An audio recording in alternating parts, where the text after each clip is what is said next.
Very often, you might feel just by looking at the site, alive and proud to be part of humankind. It is a very special feeling.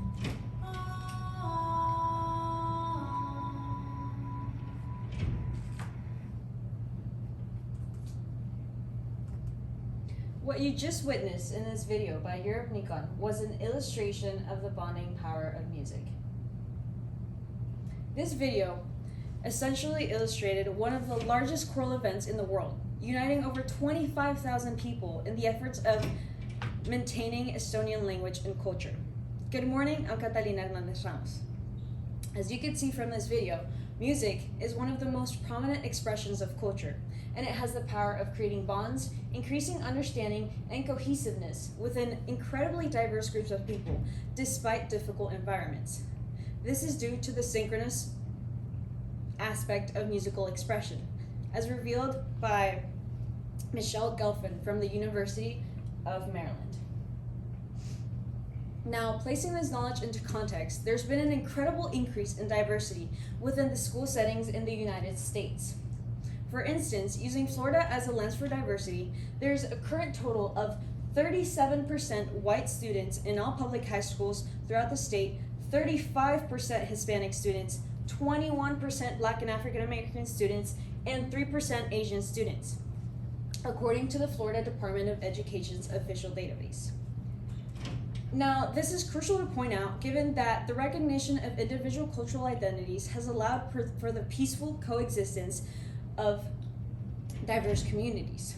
Within the school setting, this cultural identity is identified through the music classroom, which is why the National Association of Music Education has been placing an urgent emphasis on culturally responsive music pedagogy, which calls educators to implement culturally relevant music into the classroom, representing their students and giving them a sense of relevance and belonging. This has prompted the question, to what extent are higher music institutions in the state of Florida preparing music educators for a culturally diverse music student population? The reality is that music institutions are not properly training music instructors to respond to a culturally diverse population. Aspects such as the emphasis on Western classical music and a lack of teacher education on multicultural music contribute to this reality. Now, I would like to first note that educators convey directly or indirectly their own values and attitudes within the school setting. According to Roy M. Leggett, the assistant professor of music at the University of Georgia, meaning that all the knowledge gained at the university or college level will reflect on the educational approaches that these teachers choose to attempt. Given this information, it is crucial to analyze the ideologies, biases, emphasis through the audition requirements and curriculum of different music institutions in the state of Florida. In this case, 3 of the most well-developed music schools in the state are the University of Florida, the University of Miami, and Florida State University College of Music. An outstanding place of reference are the audition requirements for these institutions.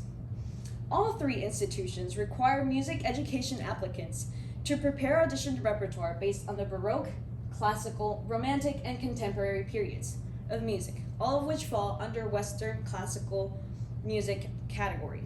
Now, throughout history, Western classical music has been the emphasis in music education. However, using it as a clear emphasis for musical excellence creates an inherent bias amongst educators, prompting a continuous cycle of emphasis in this style, which inhibits educators from exploring other cultures and other musics to further represent their student populations.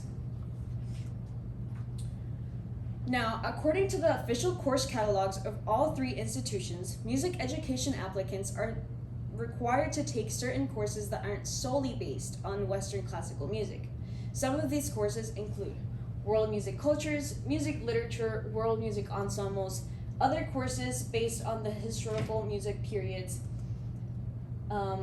The same is seen here. Now, what are the system flaws?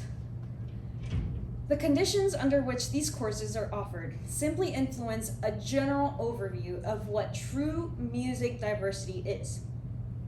Dedicating 1 or 2 courses throughout an entire 4 years of specialized learning does not familiarize educators enough with the content to help their student populations. Another flaw is that of poor enforcement. Throughout several music institutions, taking these courses is optional, or even there's only one requirement in order to graduate with their major. This simply shows how these institutions are giving a sense of lack of value and relevance of learning about different musical cultures. Now, none of this information can truly be validated without looking at the teacher experience. In the Doctor of Education dissertation by Xandra Thiebel-McRoy, a study was conducted analyzing the music education preparation programs of NASM certified schools. NASM stands for the National Association of Schools of Music, of which include UF, FSU, and UM. It was noted that most teachers received no multicultural music education training at the undergraduate level, and most of them cited external sources as a primary source of information. In fact, many subjects indicated that they developed a sense of fear of disrespecting a culture of music. Without proper knowledge and proper integration of curriculum at the university level, this is the result, which essentially is debating the whole point of a culturally responsive music education, as said by the National Association of Music Education. Given this situation, there are a few approaches we can take to improve. One of them is developing more specific music courses. These can be based on the different regions of the world, like Latin America, Southeast Asia, South Asia, in order to get educators to truly understand the essence of different cultures of music and apply it in the classroom. Some limitations to this include the process of curriculum change, which can be very lengthy. Another approach is integrating a more diverse music educator workforce, which would help educators use their own cultural values and understanding in addition to knowledge gained from the universities in order to help their student populations. Some limitations apply the difficulty of finding culturally diverse educators, as this is something that has to do with the encouragement of pursuing music education as a career. Here's my works cited. Thank you. Do you have any questions? I do have 2 questions for you. First up, how valid and reliable were the sources that you used, and then how do you know? My sources that I used were tier 1 sources, because most of them came from people that are specifically in the music education field. Like Xandra Thiebel-McRoy, she was getting a doctoral degree on music education.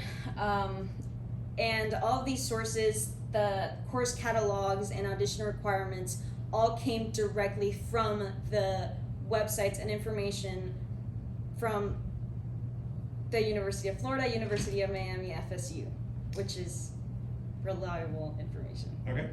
And if you had more time, what additional research would you conduct on this issue?